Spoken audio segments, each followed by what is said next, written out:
حضرت ابو ہریرہ رضی اللہ تعالی عنہ روایت کرتے ہیں کہ آپ صلی اللہ علیہ وسلم ایک دن جنت البقیع قبرستان تشریف لے گئے اور آپ صلی اللہ علیہ وسلم نے فرمایا، اے مومنین کی جماعت، تم پر سلامتی ہو اور ہم عن قریب انشاءاللہ تم سے ملنے والے ہیں۔ اور پھر آپ صلی اللہ علیہ وسلم نے فرمایا، مجھے امید ہے کہ میں اپنے بھائیوں کو دیکھوں گا۔ صحابہ اکرام رضوان اللہ تعالی علیہم اجمعین نے عرض کی، یا رسول اللہ، کیا ہم آپ کے بھائی نہیں؟ آپ صلی اللہ علیہ وسلم نے فرمایا، تم میرے صحابی ہو، میرے بھائی وہ ہیں جو ابھی دنیا میں نہیں آئے۔ صحابہ اکرام نے عرض کی کہ اتنی امت میں آپ ان کو کیسے پہچانیں گے جو ابھی تک دنیا میں نہیں آئے؟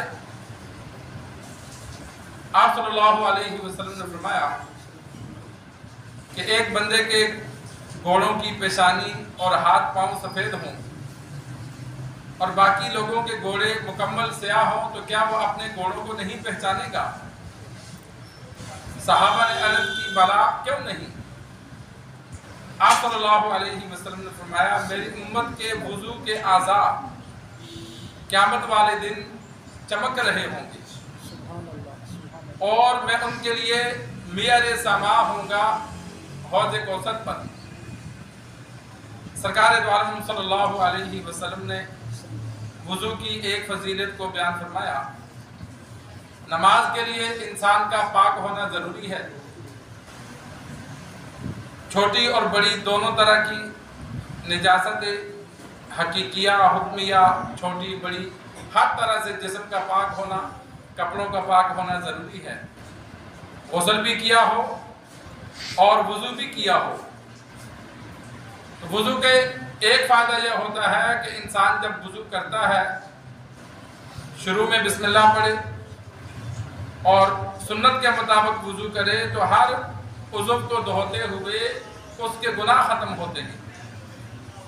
کلی کرے گا، زبان کے گناہ، ناک میں پانی ڈالے گا، ناک کے گناہ، چہرے پہ پانی ڈالے گا، چہرے کے مکمل، بازوؤں کے، پاؤں کے، سر کے جتنے بھی صغیرہ گناہ ہیں وہ معاف ہو جاتے ہیں۔ امام اعظم ابو حنیفہ رحمہ اللہ صاحب کشف تھے، تو وہ تو جب وضو کرنے والے کو دیکھتے تو جو گناہ اس کے گرتے تھے وہ پانی میں جاتے ہوئے دیکھتے تھے کہ اس کے یہ گناہ اللہ نے معاف کیے۔ ایک تو وضو کا یہ فائدہ ہے اور دوسرا وضو کا یہ فائدہ ہے کل قیامت والے دن اس امت کے وضو کے اعضاء غرم محجلین چمک رہے ہوں گے۔ آپ صلی اللہ علیہ وسلم سے متعدد بار صحابہ نے پوچھا مختلف مواقع پر کہ قیامت والے دن امت کو کیسے پہچانوں گے؟ کہ ایک تو آپ کی امت اتنی زیادہ ہوگی اور دوسرے پہلے انبیاء کی امتیں بھی جمع ہوں گی، آدم علیہ السلام سے لے کر آپ تک، تو ان سب کو کیسے آپ پہچانوں گے کہ یہ میرا امتی ہے اور یہ میرا امتی نہیں ہے؟ آپ صلی اللہ علیہ وسلم نے سب جگہ ایک ہی جواب دیا کہ میری امت کے وضو کے اعضاء چمک رہے ہوں گے، دیگر امتوں کے نہیں چمکیں گے، تو میں ان اعضاء کے چمکنے سے پہچان لوں گا یہ میرا امتی ہے۔ اور ایک روایت میں موجود ہے کہ حوض کوثر پر اگر کوئی اور امت کے لوگ آئیں گے تو میں ان کو ہٹاؤں گا کہ حوض کوثر کے پینے کی جو فضیلت ہے وہ صرف میری امت کے لیے ہے۔ جس طرح تم اپنے پانی سے دیگر لوگوں کے جانوروں کو روکتے ہو، اس طرح میں دیگر امتوں کے لوگوں کو منع کروں گا، صرف اپنی امت کے لوگوں کو پلاؤں گا۔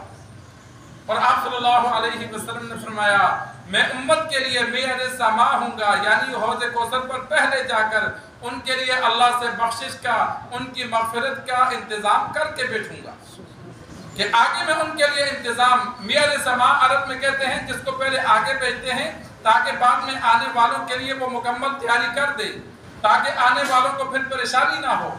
تو آپ صلی اللہ علیہ وسلم نے فرمایا، امت کے آنے سے پہلے حوض کوثر پر میں مکمل تیاری کر کے بیٹھا ہوں گا کہ میں ان کے انتظار میں ہوں گا، آئیں گے تو میں سب کو حوض کوثر کا پانی پلاؤں گا۔